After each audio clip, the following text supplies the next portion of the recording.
Hello friends, எல்லோரும் எப்படி இருக்கீங்க? இன்றைக்கி நம்ம வீடியோவில் கடலை மாவை வச்சு நல்லா டேஸ்டியாக சூப்பராக வாயில் வச்சதுமே கரைஞ்சி போகக்கூடிய அளவுக்கு நல்லா சாஃப்டாக இருக்கிற மாதிரி ஒரு ஸ்வீட் செய்ய போகிறோம். வாங்க எப்படி செய்கிறதுன்னு பார்க்கலாம். ஸ்டவ்வை பற்ற வச்சுக்கிட்டு ஸ்டவ் மேலே ஒரு கடாய் வச்சுருக்கேன். கடாய் கொஞ்சம் சூடு ஏறினதுக்கப்புறமா தேங்காய் மேலே ப்ரௌன் கலரில் ஓடு மாதிரி இருக்கும் பார்த்தீங்களா, அதை எடுத்துட்டு வெறும் வெள்ளையாக தேங்காவை சின்ன சின்னதாக கட் பண்ணி மிக்சியில் போட்டு அரைச்சி நல்லா இந்த மாதிரி கொஞ்சம் பொடியாக இருக்கிற மாதிரி அரைச்சிக்கோங்க. அரைச்சி எடுத்துருக்கிற இந்த தேங்காவை அரை கப் அளவுக்கு நான் எடுத்திருக்கேன். இப்போ இந்த கடாயில் தேங்காவை சேர்த்துக்கிறேன். அரை கப் டைட்டாக ஃபுல்லாக தேங்காவை நல்லா அழுத்தி எடுத்துக்கோங்க.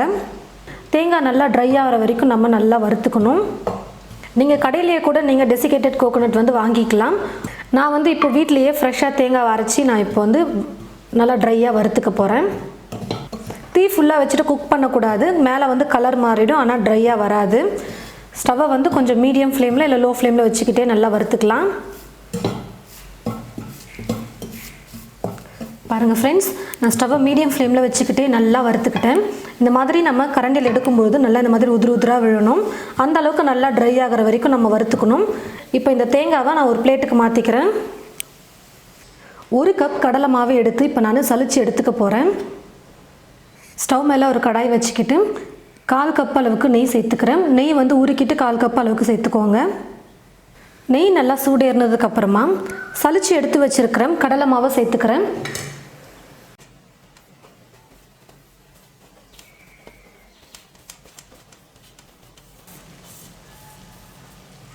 ஸ்டவ்வை கம்மி பண்ணிவிட்டு லோ ஃப்ளேம்லையே நம்ம குக் பண்ணிக்கலாம்.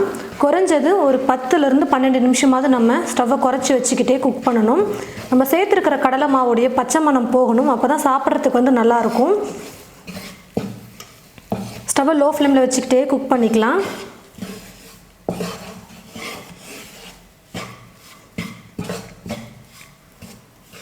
பாருங்கள் ஃப்ரெண்ட்ஸ், 10 நிமிஷம் நான் ஸ்டவ்வை லோ ஃப்ளேமில் வச்சுக்கிட்டே நல்லா கலந்து கொடுத்துக்கிட்டே இருந்தேன்.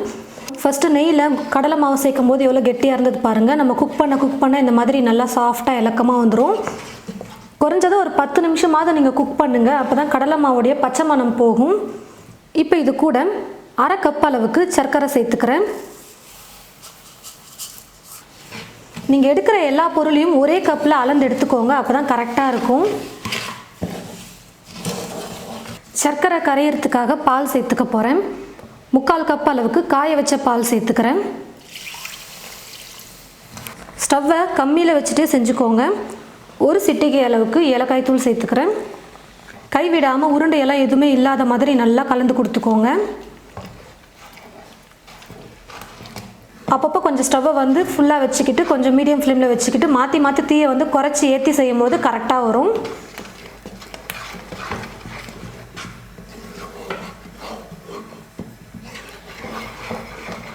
பால் சேர்த்து கைவிடாமல் இந்த மாதிரி கலந்ததுக்கப்புறமா பாருங்கள் கொஞ்சம் கெட்டியாக வந்திருக்கு. இந்த சமயத்தில் நான் வெறும் கடாயில் வறுத்து வச்சுருக்கிறேன் தேங்காவை சேர்த்துக்க போகிறேன். எல்லாத்தையும் சேர்த்து நல்லா கலந்து விட்டுக்கலாம். நம்ம சேர்த்துருந்த சர்க்கரையெல்லாம் நல்லா கரைஞ்சி கெட்டியாக வர வரைக்கும் நம்ம குக் பண்ணணும். அதுக்கப்புறம் தான் வறுத்து வச்சுருக்கிற தேங்காவை போட்டு நம்ம நல்லா மிக்ஸ் பண்ணிக்கணும். பாருங்கள், கைவிடாமல் கலந்து கொடுத்துட்டே இருந்ததில் கொஞ்சம் கூட உருண்டைகளே இல்லாமல் நல்லா நைஸாக வந்திருக்கு. இது கூடவே நீங்கள் ட்ரை ஃப்ரூட்ஸ்லாம் சேர்க்கணுன்னாலும் சேர்த்துக்கலாம். இது கூட நான் வெறும் பாதாமை மட்டும் தேங்காய் துருவும் பார்த்தீங்களா, காய் துருவுறதில் துருவி எடுத்து வச்சுருக்கேன். நீங்கள் பொடி கூட பண்ணிக்கலாம்.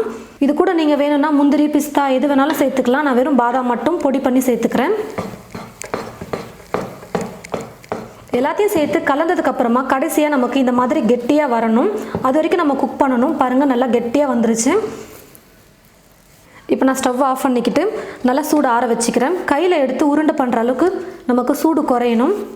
பாருங்கள் ஃப்ரெண்ட்ஸ், நல்லா சூடு ஆறிடுச்சு. அது மட்டும் இல்லாமல் நல்லா கெட்டியாகவும் வந்திருக்கு பாருங்கள். கையில் எடுத்து நம்ம உருண்டை பண்ணுறதுக்கு நல்லா கெட்டியாக வரணும்.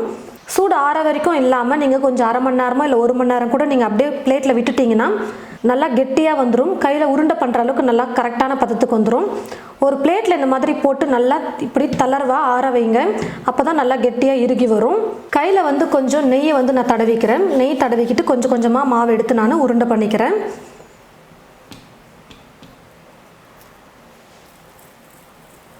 நீங்கள் இந்த மாதிரி ரவுண்டாகவும் உருட்டி எடுத்துக்கலாம். அப்படி இல்லைன்னா இந்த மாதிரி ஷேப்லேயும் நீங்கள் உருட்டி எடுத்துக்கலாம். உங்களுக்கு ரவுண்டாக வேணும்னாலும் நீங்கள் ரவுண்டாக பண்ணிக்கோங்க, இல்லை இந்த ஷேப்பில் வேணாலும் நீங்கள் செஞ்சுக்கோங்க. கடைசியாக நான் வந்து என்ன பண்ண போகிறேன்னு பார்த்தீங்கன்னா, கொஞ்சம் பார்க்க அழகாக இருக்கும் அப்படின்றதுக்காக டெசிகேட்டட் கோகோனட் இருக்குது பார்த்தீங்களா, அதில் வந்து கொஞ்சம் லைட்டாக நான் புரட்டி எடுத்துக்க போகிறேன். இப்போ பாருங்கள், பார்க்கவே எவ்வளோ சூப்பராக இருக்குது. வீட்டுக்கு யாராவது கெஸ்ட்லாம் வந்திருந்தாங்கன்னா கொஞ்சம் புதுசாக டிஃப்ரெண்ட்டாக ஏதாவது ஸ்வீட் செய்யணும்னு நினச்சிங்கன்னா இந்த மாதிரி ஸ்வீட் செஞ்சுட்டு இதுக்கு மேலே இந்த மாதிரி அழகாக தேங்காவில் போட்டு புரட்டி எடுத்துட்டிங்கன்னா பார்க்கவே ரொம்ப புது விதமான ஸ்நாக்காக இருக்கும், ரொம்ப சூப்பராக இருக்கும். இந்த ஸ்வீட் நல்லா பர்ஃபெக்டாக வரணும்னா ஒரே ஒரு டிப் தான் இருக்குது. அது என்னென்னு பார்த்தீங்கன்னா, கடலை மாவை நம்ம நெய்யில் வறுக்கிறது.